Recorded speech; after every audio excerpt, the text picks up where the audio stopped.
It's the duality of Disney World, magical and not so magical. So what makes Disney really stand out from its competitors in the best and worst ways possible?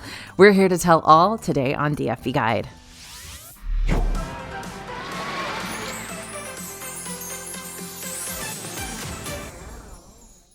Hey everybody, it's AJ for Disney Food Blog. So Disney World is not a perfect place, but it is a place filled with lots of perfect moments waiting for you to discover. So today we're going to give you the good and the not so good, the perfect and the not so perfect, and the magical with the not so magical. So you know what to expect from your upcoming Disney World vacation, for better or for worse.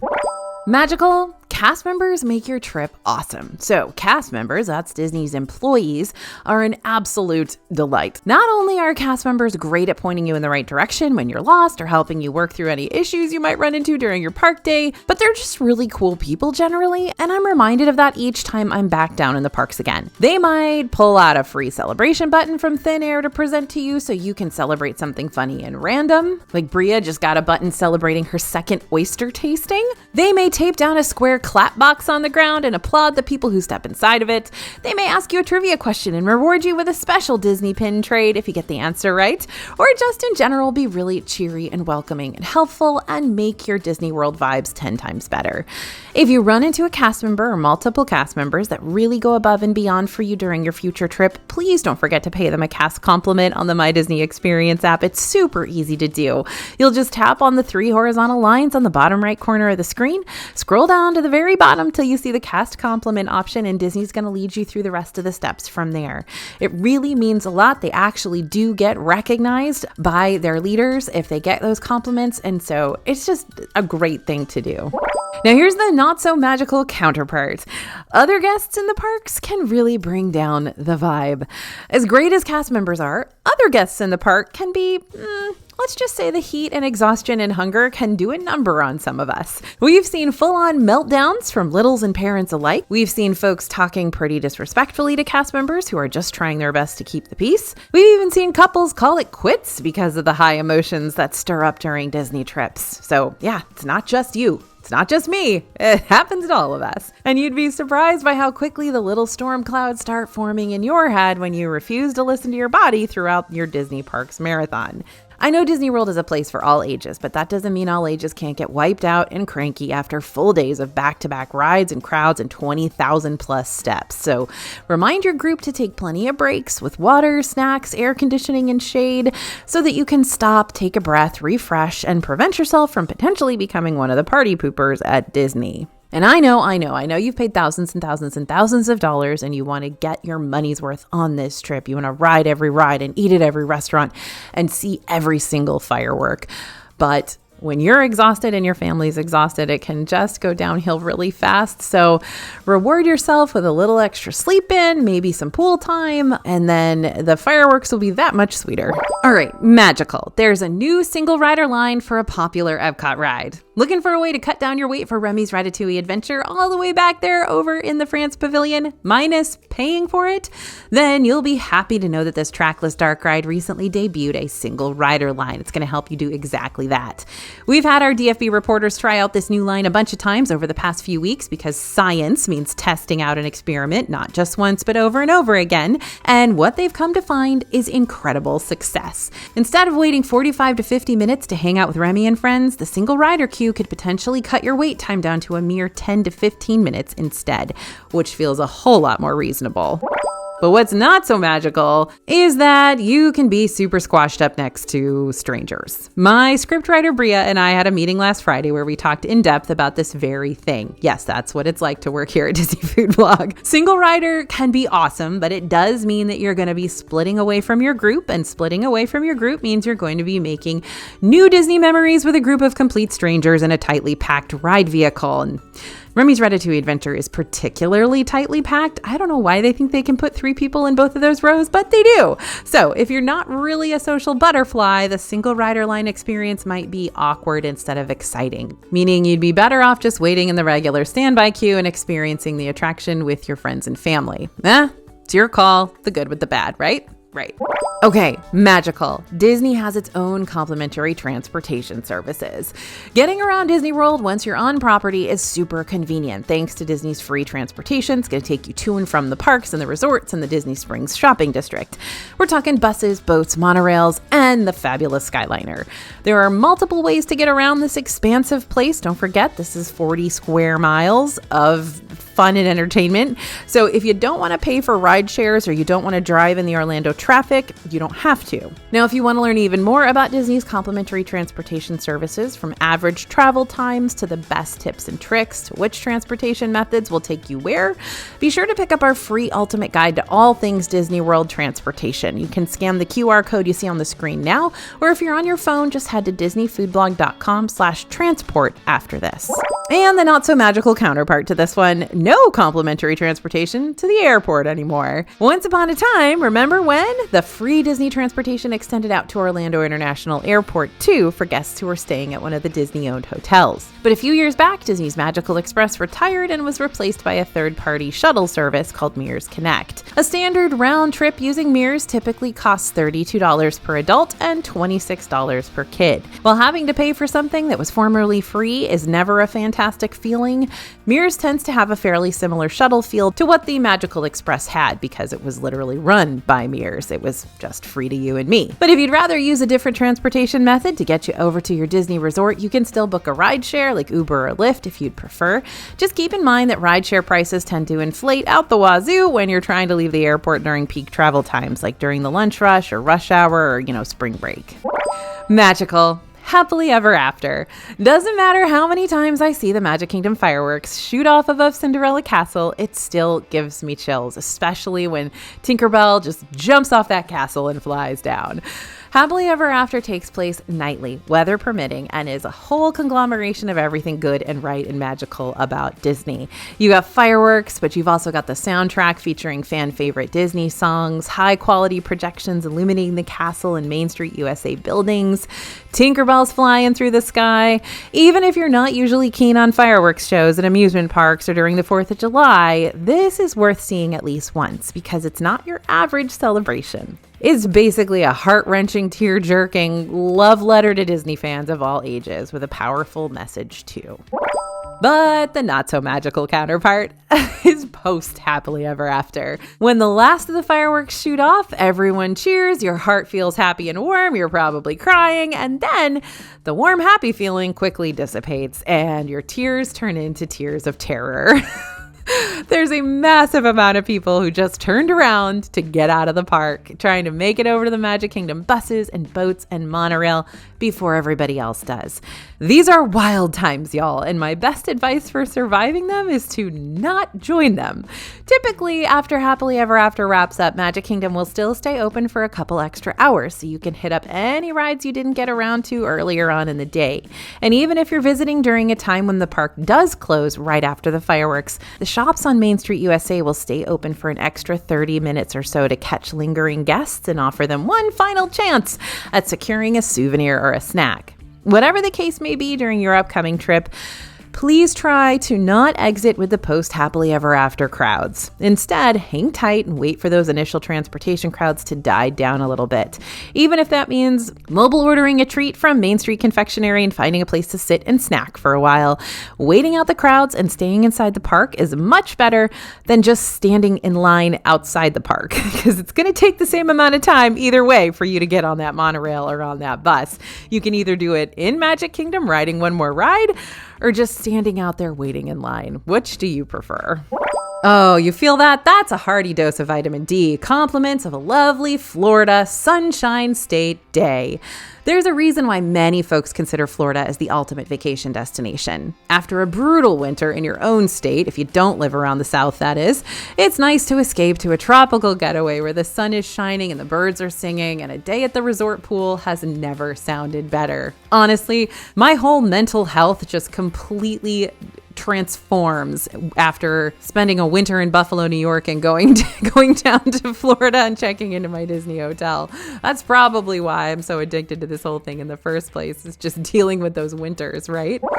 But even though Florida is known as the Sunshine State, what's with all these freak afternoon thunderstorms popping up during every day of my vacation? When Florida hits its late spring, summer, early fall months, so like the good majority of the year, you're likely going to run into rain at some point during your trip, and honestly, at some point during your day. Sometimes that rain lasts for the entire day, sometimes it lasts for a few minutes, but most of the time you can at least expect it to stick around for an hour or so. If rain is on the forecast for every day of your trip, don't panic. Keep an eye on the hourly forecast and plan to hit up some indoor attractions or restaurants during that little time that the rain is projected to drop in. Usually it's in the afternoons.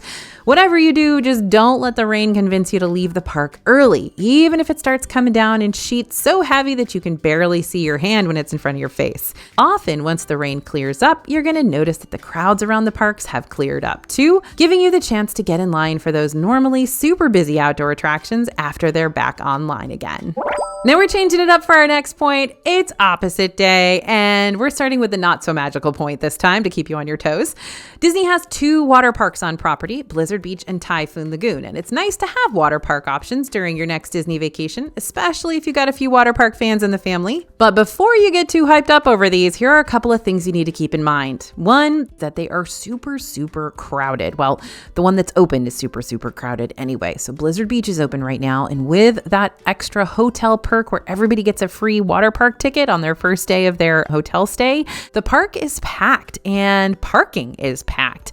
So we've been talking to some cast members who have told us that there have been several days that the parking lot has filled up. Usually on the weekends, it fills up by about noon, and people are directed over to Animal Kingdom to park and then take a bus over to Blizzard Beach. And I don't know about you, but if the literal parking lot is so full that I have to go park in a different parking lot and take a bus over, I don't want to go to that water park. So anyway, that's something to keep in mind, that the water parks are pretty full right now. Now, luckily, Disney just announced that it's going to open both water parks for the summer season, which is phenomenal. That means it's going to spread everybody out a lot more efficiently. So hoping when they open both water parks here coming up in May, then you're going to have not quite so many crowd issues, but heads up on that for now. The water park pavement will kill your feet. You need to invest in some water shoes before your next Disney World water park visit. Not only does that concrete become scorching on your bare soles, but there are little crater-like cracks all throughout the walking paths that do a number on your feet. I couldn't believe it because Bria warned me about it, and then I went all day and I was like, this is unbelievable how much my feet hurt. And I ended up having to just go on rides in my Birkenstock shoes. Anyway, it was wild. Okay, but yes, flip side, Disney's water parks can also be magical. One, you might be able to access a water park for free this year because throughout 2025, on the day you check into your Disney-owned hotel, you and the rest of your group that's linked to your hotel reservation will each receive free admission to whichever Disney World water park is open at that time. But that can only be used on your check-in day. And also H2O Glow is returning. This is an after-hours event at Typhoon Lagoon, and it's held each year on select dates through the summer. The event features glow-in-the-dark decor and shorter wait times for the park's attractions, DJ dance parties, exclusive menu items, select complimentary snacks, lots of bioluminescent stuff going on. And it's going to take place this year from May 23rd to September 13th. Okay, magical. Disney World has so many incredible restaurants. Is it cliche for a channel called Disney Food Blog to say this? Probably, but I wouldn't say it if I didn't think it was true. From fancy dining to character buffets to relaxing lounges and even high-quality fast food, Disney isn't just a place that serves up your average carnival stuff. Disney's a place that caters to all types of folks, picky eaters, more adventurous palates, even the groups who want to make signature dining, that's fancy, a key part of their Disney experience. And the best part is there are hundreds of restaurants you can potentially choose from, so you're bound to find something that everyone in your group can agree on. But the not so magical, the best restaurants are the hardest to get reservations. Cinderella's Royal Table at Magic Kingdom, Ohana at Polynesian Village Resort, the brand new Cake Bake Shop at Boardwalk Inn. What do each of these restaurants have in common? They're all super popular and reservations book up fast. In our DFB Guide to Walt Disney World Dining, which you can find over on the dfbstore.com website, we not only talk about every single Disney World restaurant on property, but we also talk about some of our best tips and tricks for booking these highly coveted dining dining spots. I'm not going to make you wait to purchase the book. Here are a few of our best reservation practices for now, and you can learn about the rest of them whenever you get our guide. By the way, be sure to type in code YouTube before checking out to save money on your total guidebook purchases. Strategy 1, take the 60-day reservation window seriously. Advanced dining reservations will open for your group 60 days before your visit, starting at 6 a.m. Eastern online. However, if you'll be staying at a Disney-owned hotel during your visit, you can start making dining reservations for your entire stay once you hit that 60-day mark. So once you're 60 days away from your hotel check-in, you can make reservations for your entire vacation, even for days that are more than 60 days out, up to 10 days. Strategy 2, use OpenTable. Some restaurants at Disney World aren't owned by Disney directly, but they can still be found on the My Disney Experience app when you want to make reservations for them. That being said, a lot of these non-Disney owned restaurants are available to book on OpenTable as well. This is an app that allows you to make dining reservations at many of those Disney World third-party restaurants, especially around Disney Springs. But I will say that if you can't find Cake Bake Shop reservations on My Disney Experience, do not be deterred because they have moved most of their reservations over to OpenTable, so I can almost guarantee you will find reservations over there for Cake Bake Shop. Now, by using OpenTable, you can often find reservation times for certain restaurants, even if you're not currently seeing availability for them on My Disney Experience. It's very sneaky, but absolutely something you should check. Strategy 3, when all else fails, try walk-up availability. Even if you're still having a hard time getting those prime dining reservations, that doesn't mean hope is lost. Other guests could cancel their dining reservations for whatever reason, or some guests could accidentally miss their reservation time completely, which is bad news bears for them, but great news for you, because that means there's one more OpenTable available for you to possibly swoop in and snag at the last second. Check for those walk-up waitlists to open up via the My Disney Experience app on the day of your visit or right before the restaurant opens for the day. This is a great time to head over, line up at the host stand, and ask a cast member about walk-up availability. Cast members might be able to give you an even more updated look at what's currently available than what you find listed on the app. Okay, magical. Disney has world-class rides. It's unlikely that you're going to go through an entire Disney park visit without stepping off one of the rides and going, wow, at least once, if not several times throughout the day. You got state-of-the-art dark rides, roller coasters, competitive Rudy Tooty point and shooty attractions, the People Mover, and each ride tells a story along with it. So you're not just getting a train car and getting sent down a metal track. You're becoming a main player of the attraction. And that basically immerses you further in the realm that Disney's created. Not to mention, much like Disney dining, there are rides for all types of people.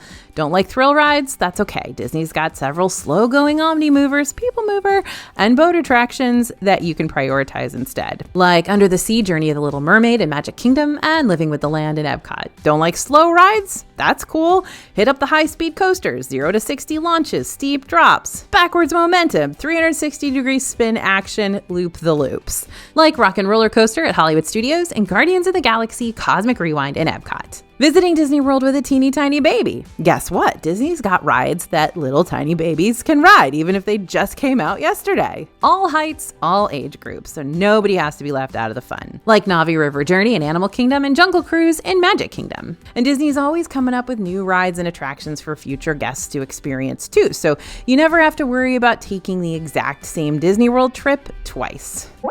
But the not so magical side note about that is rides can and do close. As much as I want to tell you that all Disney World rides are available all the time, that's just not true. Sometimes you know in advance if a ride won't be available during your next visit, because Disney will state it on their website and social media pages ahead of time. This tends to happen when Disney's about to do some extensive work or refurbishments on an attraction, meaning the ride's going to be on an extended hiatus for months or maybe even over a year, like Big Thunder Mountain, Test Track, Buzz Lightyear's about to go down for a long time. But other times, rides might close out of the blue due to storms in the area, namely those are outdoor attractions, technical difficulties, maybe even because there's a code V happening, which is cast member lingo for vomit, and a ride has to shut down for a little bit for some cleaning. Again, thank you cast members. Now, if a ride unexpectedly closes during your Disney day, don't let that setback completely unravel your plans and discourage you. More often than not, a ride will go back online later in the day, and sometimes even sooner than that. So just keep checking on your My Disney Experience app so you can stay informed about a closed ride's status and know exactly when it's going to be back up and running again so you can get get in line first,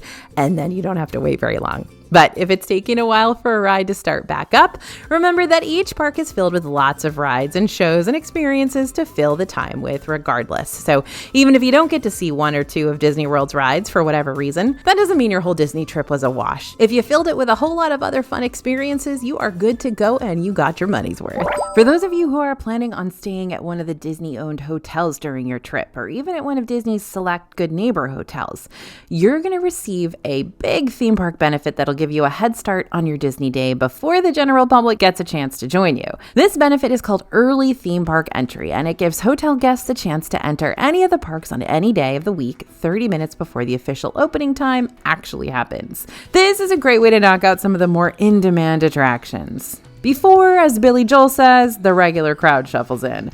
Just make sure that the rides you're planning on hitting up during early theme park entry are actually going to be open, because some Disney rides like to get a few extra minutes of shut-eye instead of waking up with those early morning crowds. For example, in Magic Kingdom, major rides like Tiana's Bayou Adventure and Tron Light Cycle Run do not open during early theme park entry. However, other major rides like Seven Dwarfs Mine Train and Space Mountain do like to rise and shine during those extra 30 minutes. Usually Peter Pan's a really good one to hit up during that early entry time as well. But what's not so magical is that the early morning crowds are kind of terrifying. There have been some trips where I've ridden up to one of the Disney parks arriving just before early theme park entry and thought, was this a mistake? This was a mistake. Because those initial crowds all gathering at the front gates look very intimidating. And if you're wary about crowds anyways, this so isn't going to be your scene. Here's what I will say about the early morning crowds. They look more scary than they actually are. Disney's parks are massive, so once everyone's allowed inside, those initial crowds all gathered up towards the front break up and disperse through the different lands and rides. So if you're someone who gets claustrophobic in situations when there's no avoiding other people getting all up in your personal bubble, I'd say maybe wait an hour or two after park opening before you make your way to the parks. However, if you are able to handle these kinds of crowds, then you'll be rewarded for your patience with much shorter morning ride lines to start your day. Now, I will say that I hate being in the middle of crowds. I really don't like it. So what I do when I go to early theme park entry is I just sort of stand off to the side. I go way to one of the side turnstile lines so that I don't have people on both sides of me. I just have, folks on one side of me and I can kind of take a breather over there. But then I'm still there and getting in before everybody else. So that's my recommendation. Visiting a bunch of hotels all day long might not sound like your idea of fun, but Disney will completely change your view on that. Each of Disney's hotels has its own over-the-top theming that'll keep you immersed even when you're not in the parks. You could become one with the great outdoors at Wilderness Lodge or Fort Wilderness, look out across an African savanna each morning at Animal Kingdom Lodge, explore 4 of your favorite Disney movies at Art of Animation, celebrate Mardi Gras all year round at Port Orleans French Quarter, immerse yourself in an enchanted tropical getaway at Polynesian Village Resort. You get the idea. There are so many hotels you can potentially explore and only so much time to explore as many as possible. But the best part is you don't have to book a room at a hotel in order to visit. You don't even have to be staying at a Disney property at all. Just hop on one of Disney's free modes of transportation, like we talked about earlier, and go check out the restaurants, activities, and shops living inside each Disney hotel. One of my favorite ways to spend a day in Disney is to complete the whole Skyliner route and visit each hotel along the way, or to loop around the monorail and go to each of 3 classic deluxe resorts in the area. You can easily spend a full day simply exploring Disney's resorts alone. Just keep in mind that if you're not staying as a guest, you won't be able to visit the hotel pools or access the gyms. But other than that, the resorts are your oyster.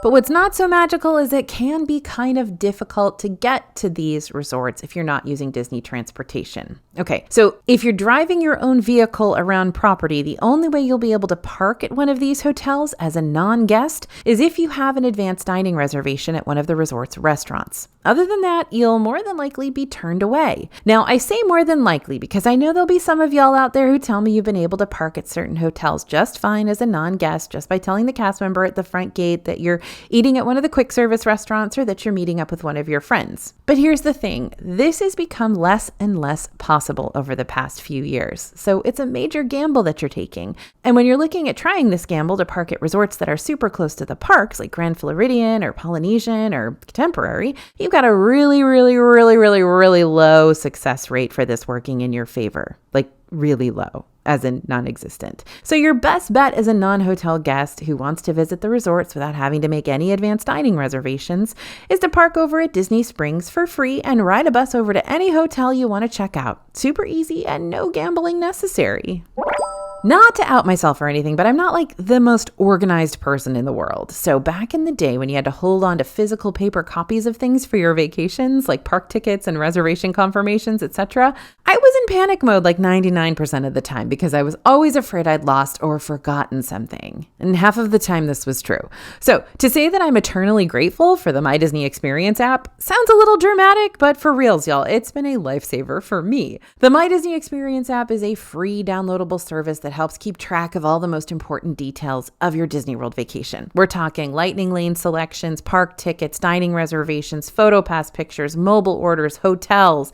It can even help you track down your car in the parking lot at the end of the day. Plus, it can do other cool and nifty things like check out merch virtually at select Disney gift shops so you don't have to wait in the long lines, show you real-time maps for every location around property, which gives you wait time updates for rides and attractions too, even single rider lines, update you on the latest park hours and events, highlight which restaurants currently have walk-up availability, and provide virtual healthcare in case someone in your group starts to feel under the weather during your visit. But that's only skimming the surface because the MDE app will become a key player of your trip and make you feel super duper organized and put together, even if you usually, well, aren't. So it might be convenient, but it's still technology. And when you're on vacation, you're probably not wanting to spend all your free time just looking at a screen all day long. But if you're not careful, the convenience of the My Disney Experience app might transform your vacation from an easygoing one into one that prevents you from looking up and savoring the moment. If you want to cut down on your screen time while navigating the real Disney parks, here are a few tips that can help make it happen. First, make sure multiple people have access to your My Disney Experience accounts. If you're playing a game that has two-player capabilities, you'll usually find the missions go a lot smoother when someone else is playing alongside you and knows what they're doing. Phone burnout is real, and it happens to even the most seasoned Disney pro, so having multiple reliable people with access to details of your trip can help prevent having just one person glued to their phone all day, juggling every detail of the visit. 2, realize that there's usually always another non-phone option you can use. Don't want to keep track of lightning lanes? You don't have to pay extra for the service. If you don't want to, just jump into the main queue for an attraction. Don't want to access your park tickets and room keys through the My Disney Experience app? You can always pick up a physical key to the World Card at Parks Guest Services or at your hotel's front desk. It'll do all the same things. Tired of mobile ordering food? You can always jump in the physical line for a quick service at any time. Sick of the My Disney Experience map? Pick up a physical map once you're inside the park.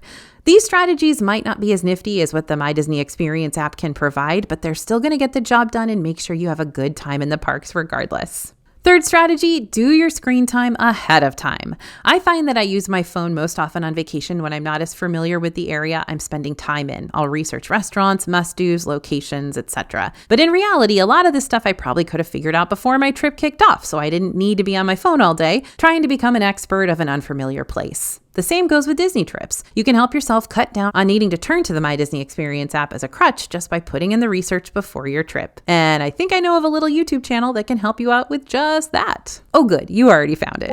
So where are my Halloween folks at? Drop a little jack-o'-lantern emoji in the comments and identify yourselves. Fortunately for all of you fans of grim grinning ghosts and things that go bump in the night, Disney's a big fan of this ghoulish holiday too, so they like to get started with the celebrations ASAP.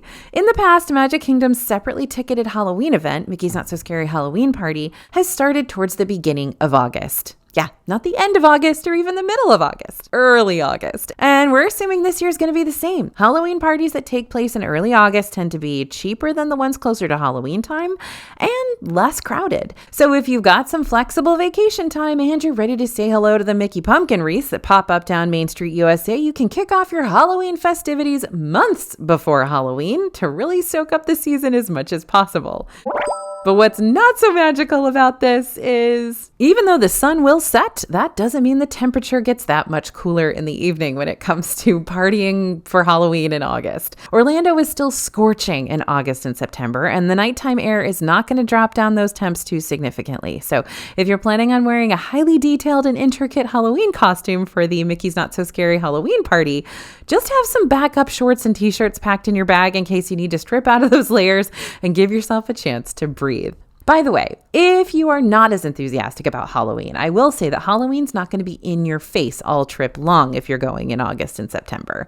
If you're not outright booking Halloween party tickets, the Halloween theming throughout Magic Kingdom is pretty subtle, save for a few limited time merch items and specialty Halloween snacks that'll probably have some sort of black food dye in there somewhere. That being said, you'll still want to keep an eye out for when those party nights take place, because on party nights, Magic Kingdom will close early at 6 p.m. on the dot to give the park time to switch over to party mode by 7. Normally, Mickey's Not So Scary Halloween party days do mean lighter crowd days for Magic Kingdom for general ticket guests, which is a major plus to an early closure. However, an early park closure does mean less time in the park, no Magic Kingdom dinner, and no happily ever after fireworks. Same goes for Magic Kingdom's Christmas After Hours party, Mickey's Very Merry Christmas Party. On festive party days, those without party tickets will have to leave and do something else for the remainder of their Disney night. Aw, I wish my van was red and polka dotted to look like Minnie's skirt. Minivans are Disney's personal rideshare service. It's operated through the Lyft app, but has unique to Disney transportation benefits, like having cast members as your personal chauffeurs, the ability to equip up to 2 complimentary car seats that are not dirty and are very, very up to safety standards. And best of all, you'll be dropped off and picked up right at the front gates of the parks, which is a super big deal for Magic Kingdom, because if you use a normal rideshare service to travel to and from MK, you'll be dropped off and picked up at the Transportation and Ticket Center instead of towards the front of Magic Kingdom, meaning you'll still have to ride a monorail or ferry or bus to make it the rest of the way to the actual park. But with Minivans, you'll be able to bypass the Transportation and Ticket Center entirely. It's a huge deal. But here's the thing. Minivans are great in theory, a little pricier than your average rideshare, but because there's not a whole lot of them available, they're not always the most reliable. For example, let's say you're wanting to exit with the happily ever after end of night crowds, you brave, brave soul, and you want to pay for a minivan to cheat and bypass your way around the chaos that will be the bus and monorail and ferry lines. There's a very high chance that you're going to come up dry because those minivans have already all booked up due to other guests who had the exact same plan as you. Your best strategy for booking a minivan and actually claiming one is to try and book one an hour or so before you actually need it. Is this a foolproof strategy? No, not at all, but it's a better strategy than waiting to book one until the last second. Honestly, if you want to get a minivan out of Magic Kingdom after happily ever after, I would say, like we said earlier in this video, stay in the park a little bit longer and wait till the crowds have died down and then order your minivan. Souvenirs are abundant around Disney World. They definitely have ways for you to spend money, but my favorite place to pick up some merch inside any of the parks is over at Epcot's World Showcase. Sure, you'll find lots of Disney-specific items throughout these pavilion shops, but even more prevalent than that are the international goodies available to take home with you.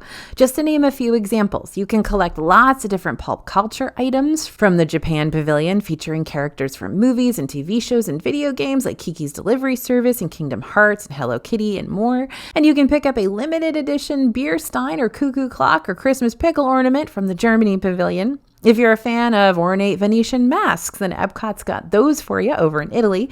Or how about tea packets and family crest designs? Just head on over to the UK Pavilion for those. Even if you don't buy anything from the World Showcase, ogling all of the interesting items hanging out in the pavilion shop shelves is like touring a museum. There's just so much to look at, making the window shopping alone a big part of the Epcot fun. But now that you've purchased a huge Swarovski statue of Marie from the Aristocats, or that wide-rimmed sombrero, or a hidden Mickey plate set with matching mugs and silverware to go along with it, what are you supposed to do with it? Once upon a time, if you purchased a big souvenir inside one of the Disney parks, and don't forget you can buy literal swords in Epcot, you could have it delivered back to your Disney resort for you. That way you didn't have to worry about carrying it around the entire day or having to backtrack all the way over to your Disney hotel room and dropping it off. However, this merchandise delivery perk was gone after the pandemic closures and still hasn't come back to the resorts yet, which is very frustrating for me because I miss it a lot. But if you want to hold off on those bigger souvenir purchases until the end of your park day, that might make sense. Or if you just can't wait to own that weighted Baby Yoda plush right this second, you can always rent a locker up towards the front of the parks to stow away your purchases until you're ready to pick them up. There's also a second locker location toward the back side of the park near the International Gateway, but the lockers back here will be fairly standard and not have jumbo options that'll store more or really big stuff for you. Now this is super cute. You and the family can have a little Disney bike riding day. Bike rentals are available at Old Key West Resort, Port Orleans Riverside, Saratoga Springs, and Fort Wilderness. Depending on the day, prices vary, but typically they'll cost you around $9 to $20 per bike, and they're all rented out on a first-come, first-served basis. Now, if you've got a younger one in your group who's not confident on two wheels just yet, these resorts will also have a limited supply of bikes with training wheels available. And if you've got a real young one in your group, like an itty-bitty baby, child seats that attach to your bike are free of charge. Meanwhile, over at Old Key West, Riverside, Saratoga, and Port Orleans French Quarter, and Boardwalk Inn, you can also rent out a 2 or 4 person Surrey bike if you'd rather try something a little more adventurous and have the whole group pedaling away. Typically, Surrey bike rentals cost about $25 per half hour. Now, Miley Cyrus said it best when she said there's always going to be another mountain. I'm always going to want to make it move. When you rent a bike at Disney, all your little bike paths aren't exactly going to keep you on the straight and narrow. Some of them get a little hilly, and that will wipe out your group real quick. During previous visits to the Boardwalk Inn, I myself and several other families that I've seen have been pedaling a Surrey bike, trying to get up one of those incline paths, and then eventually just giving up and having to push the rest of the way. This literally has happened to me before. Those hills are bigger than you think. And even then, I've seen lots of families manage to make it farther than I would before I called it quits. So even though Orlando is exceedingly flat, some of these hills, especially around Boardwalk, not so flat. So remember to pace yourselves on those bike trails and have the water bottles in your bag at all times. And don't be embarrassed to get off and push when things are looking a little too hilly for you, especially if you've got little ones who are not necessarily maybe pulling their weight on the Surrey bike, if you know what I'm saying. All right, mic drop. Animal Kingdom has baby animals. I can probably end the video here. I won't, but I could, because is there really anything more magical than a cute little baby animal? That's a rhetorical question. Please don't burst my bubble with more magical stuff. It's baby animals or bust around here. Now, both Animal Kingdom and Animal Kingdom Lodge continuously introduce baby animals to their expansive savannas so that these little guys can grow up healthy and happy and well cared for. Now, over in the past few years, we've seen baby animals like elephants and cotton-top tamarins, and that all too famous baby Baxo tiger cub introduced to the Animal Kingdom family. And we just want to pinch their cheeks because they are so cute. We won't do that. We can't do that, but we can watch them from afar and appreciate their presence and the serotonin boosts regardless. But don't let my excitement lead you astray. Baby animals exist in Animal Kingdom and Animal Kingdom Lodge, but just because this is their home doesn't mean you're necessarily going to see them out and wandering about. Let's take baby Baxo, little meatball, for instance. Now, this little tiger cub lives out his days inside Animal Kingdom's Maharaja Jungle Trek alongside his mama Sony. However, as cute as Baxo might be, and trust me, he is very cute, he's still a wild animal. Disney doesn't force any of their live wild animals out until their public habitat if they don't want to be there. So if any animal wants to stay hidden or sleep the majority of the day, they can. I envy this life. Now, if you'd like the best chance of seeing Baxo before he gets too tuckered out, try rope dropping the Maharaja Jungle Trek, which usually opens around 9 a.m., and head straight to the tiger viewing areas to see him. Cooler mornings and drizzly or rainy days will often be some of the best times to view any active animals like baby zebras or baby tiger cub. Another quick warning for you though, while Baxo is still small, we've seen some long lines to get into Maharaja Jungle Trek. A lot of other people are rope dropping that little attraction as well. So definitely note that baby animals are getting to be a big deal at Disney, especially on social media. A lot of people are hearing about them. So if you want to see them, rope drop is definitely your best chance, both from the animal maybe won't be sleeping perspective and from the beating the crowds perspective. Okay, it is true. Depending on the Disney hotel that you book, you might be within walking distance to your favorite Disney park at all times. Well, except if your favorite park is Animal Kingdom. Sorry, there's no way to walk to that one. For all you Magic Kingdom fans out there, Polynesian Village, Grand Floridian, and the Contemporary not only have the monorail line at your disposal, but they've also got boats and walking paths that'll lead you right up to the Magic Kingdom front gates, which is great, especially if it keeps you from having to deal with those end-of-night happily ever after crowds. And if you're staying at Yacht Beach Club or Boardwalk Inn, you'll be mere steps away from Epcot's International Gateway, aka the backside of the park, all vacation long. But the ones I just mentioned, Yacht and Beach and Boardwalk, are also within walking distance to Hollywood Studios too. If you want to save your steps, you can always use Epcot Skyliner to get you over to that second park as well. And for those of you who are booking a room at one of Disney's partnering Swan and Dolphin hotels, you'll still be within walking distance to Epcot and Hollywood Studios as well. Seriously, these Marriott-owned hotels are basically part of that Boardwalk Inn Yacht and Beach Club loop. So as you exit Epcot, you just walk a little further down the path and you'll be able to see Swan and Dolphin right across the way. But yes, the Achilles heel for so many Disney World perks is the money.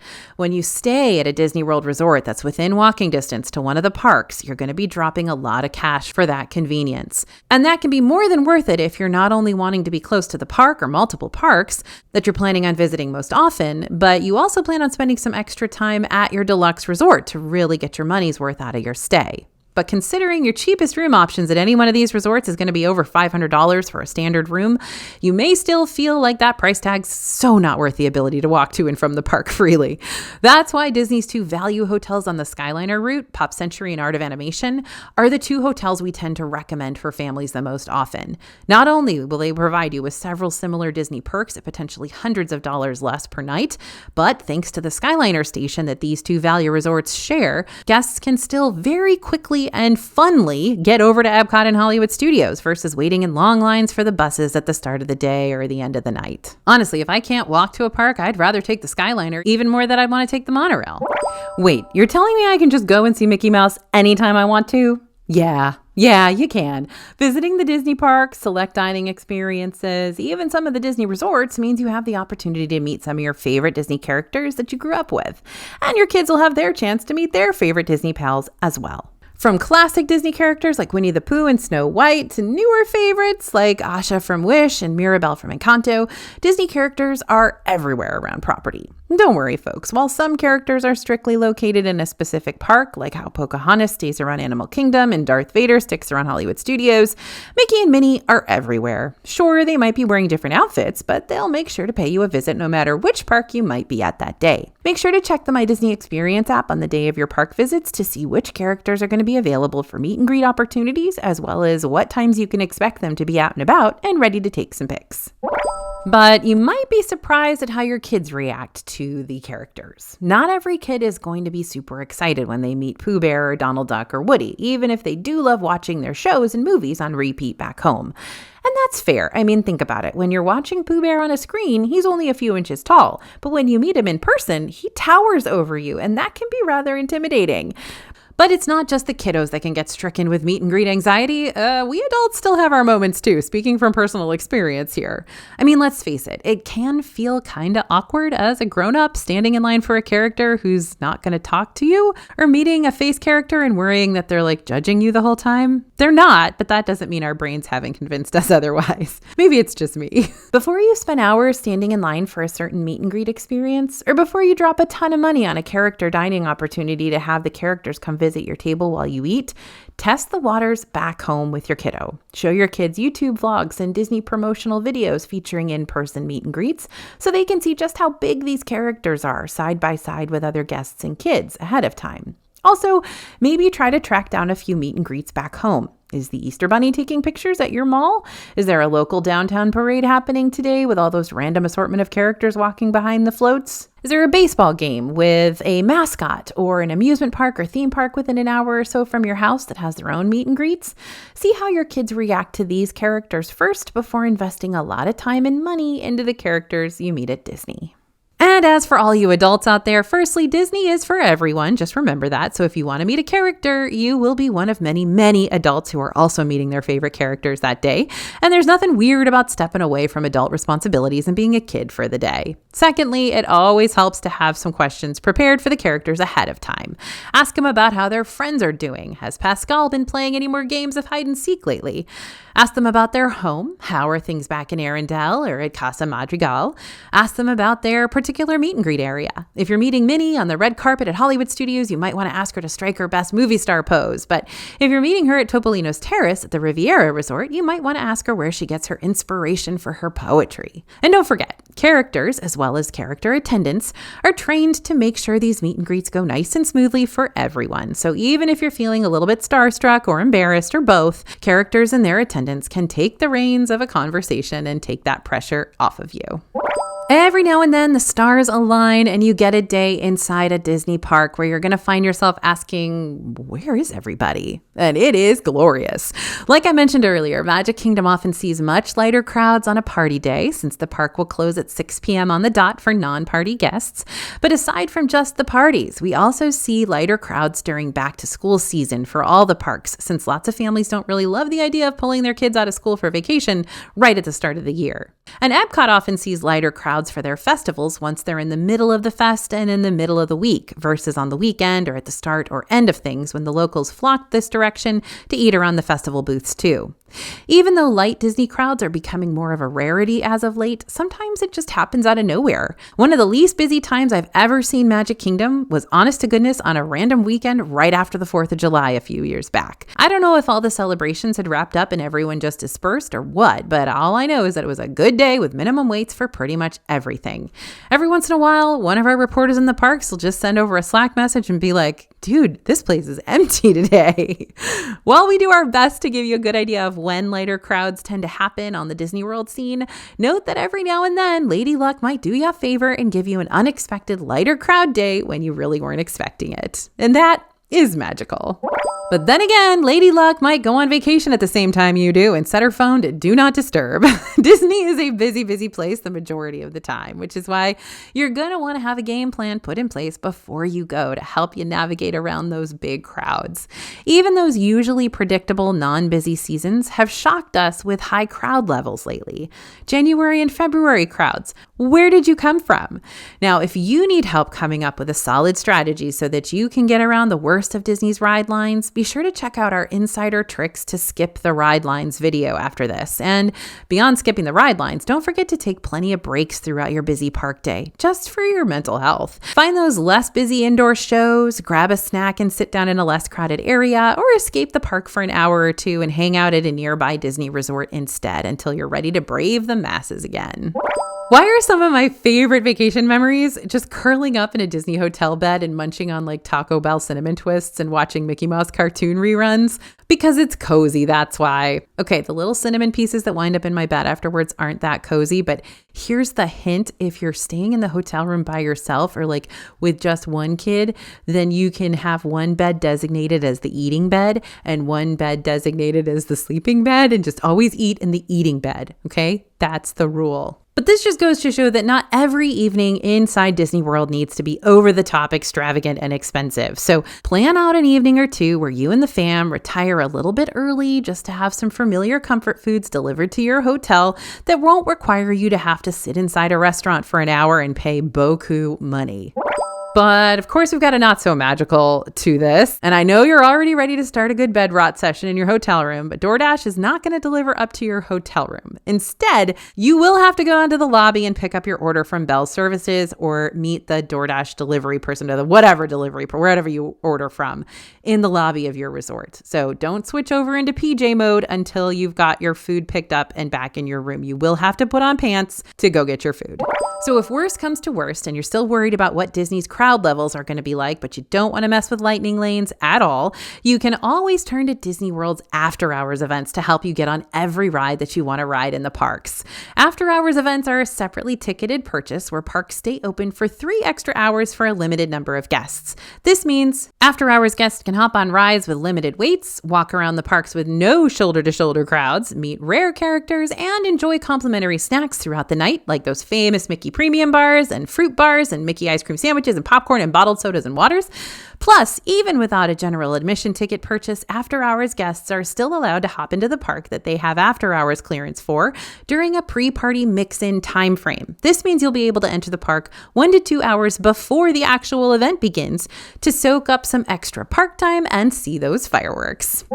But I couldn't tell you even 5 people off the top of my head who would still love a full 12+ hour Disney day after a night of little to no sleep. So don't purchase those pricey after hours event tickets only to cause some self-sabotage in the end. Here's a little example. Let's say you're going to attend an Epcot after hours event and then go to Animal Kingdom the next day. Epcot's after hours takes place between 10 p.m. and 1 a.m. But if you stay for the full event to get your money's worth, you aren't teleporting immediately back to your bed after the clock strikes 1. You still have to travel to your hotel at the end of the night, which could take another half hour plus. And then after that, you got to get ready for bed. So it could be well after 2 a.m. before your head finally hits the pillow. And if you're like me, it's going to be 4 a.m. So if you're not in bed until 2 a.m. or 4 a.m., yet you were also planning on getting up and around to hit up Animal Kingdom during its early theme park entry time, which starts at 7:30 a.m., you're going to get 3 hours, 4 hours of sleep maybe? As you're scheduling out your Disney itinerary, plan around that after hours ticket if you're planning on purchasing one so you don't make everyone in your group miserable the very next day. Leading up to the event itself, take things easy, sleep in, have a pool day, maybe walk around Disney Springs for a bit, and then after the event, schedule in a break day for the very next day so your group can recuperate and be raring to go to the parks again after catching up on some much needed beauty rest. Meeting characters inside the parks can mean standing in several long lines during your day to say hello, get an autograph and a hug and a picture, and then move it right along. But when you book a character dining experience, the Disney meet and greets come to you instead of the other way around. This means your whole group is going to get guaranteed quality time with their favorite characters in an air-conditioned restaurant rather than standing in endless autograph and picture lines out in the heat of the theme parks and then going to spend a bunch of time eating anyway. And all the while, you get to simultaneously enjoy foods like waffles and pasta and carved meats, or in some cases, adult beverages. It's a win-win for both the kids and the adults.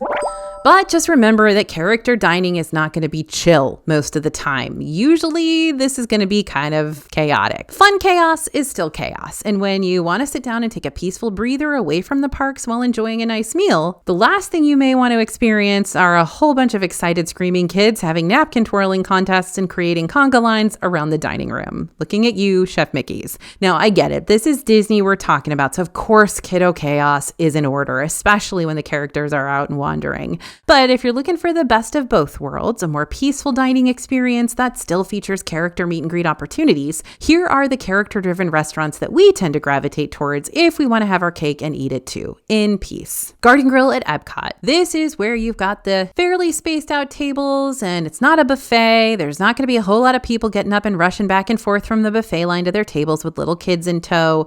This is pretty chill. It's also a smaller restaurant, so there's going to be fewer people and you're going to see those characters more often. Topolino's Terrace at Riviera Resort for breakfast. This is only a breakfast character meal, and it's an overall fancier character dining option than several of the ones out there. It takes place in a sophisticated setting inspired by the cliffside restaurants of the Riviera and offers up a prix-fixe breakfast menu of unique morning noshes. This restaurant also has a lot more space than other restaurants do, as far as I'm concerned. So drinking around Disney Springs? Awesome. Drinking around Disney Springs and getting little souvenirs in the process? Epic.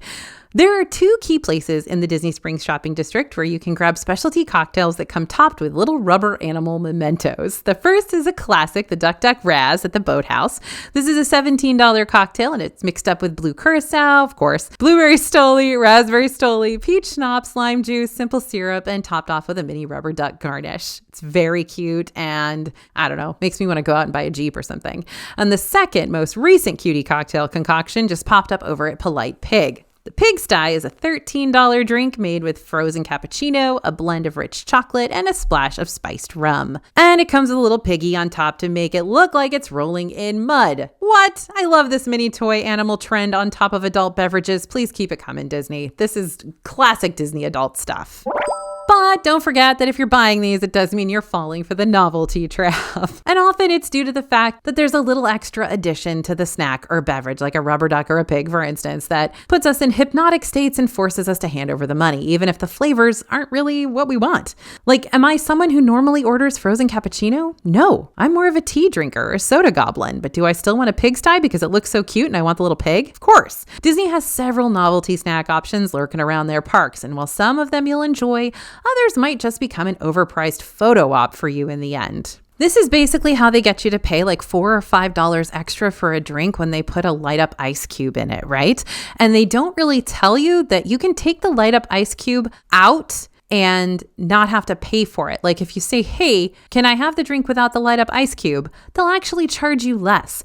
This is the thing we need to know, because if you see the light up ice cube, you're like, oh, I want that drink. So just a heads up, like, You might be able to take the novelty item out and pay less, or just kind of keep a straightforward look ahead at what you actually want to drink and don't really let maybe the little toy make the decision for you like it used to with, Happy Meals and cereal boxes. And when I say used to, I mean still does.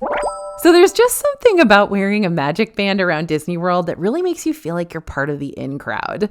Magic Bands are these colorful, possibly even character-inspired or theme park ride-inspired wrist accessories that can be used to open your Disney World hotel room door, charge purchases to your account, link PhotoPass photos, hold on to important reservation information, and of course, hold on to your park tickets too. Or if you want to get real bougie with it, you can choose to purchase a Magic Band Plus, which does all the same things a Magic Band does, plus it offers new interactive features to enhance your Disney park experience. Now, we've gotten so accustomed to using our Magic Bands for everything that we've gone through some serious post-Disney depression when we get home and they don't actually open the door to our house. Magic Bands can be purchased at Disney World, on the Disney Store website, and through the My Disney Experience app as well.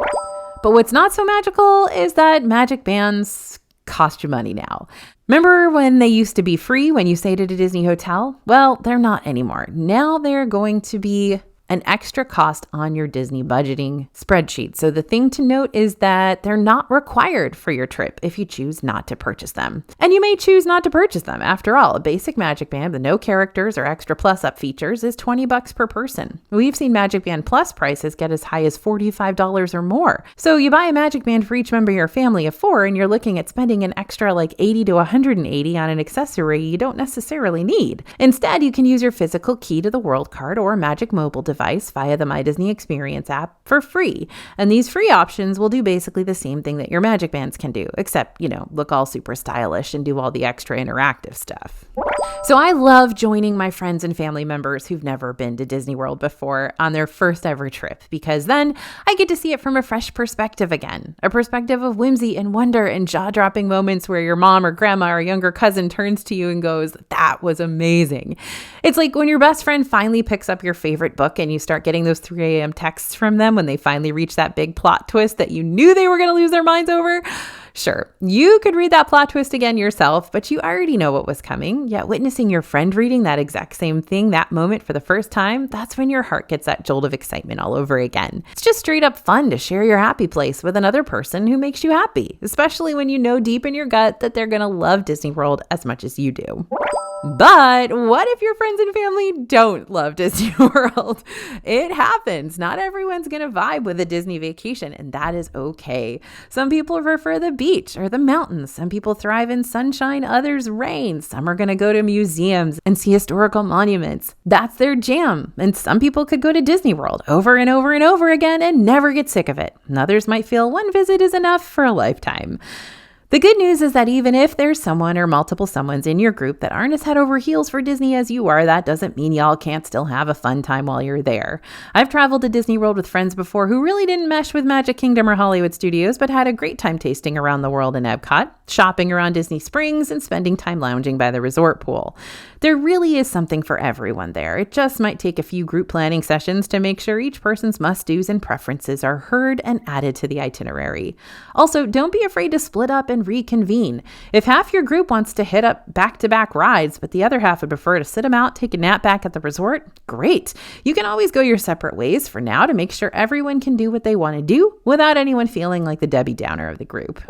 Magical moments can be found everywhere around Disney World, but when things start looking not nearly as magical as you hope they'd be, just turn to your friends at DFB and we're going to help you find that picture-perfect vacation again, or at least learn to deal with it when it's not. Thanks for listening, everyone, and thanks for watching. As always, this is AJ for Disney Food Blog, and I'll see you real soon.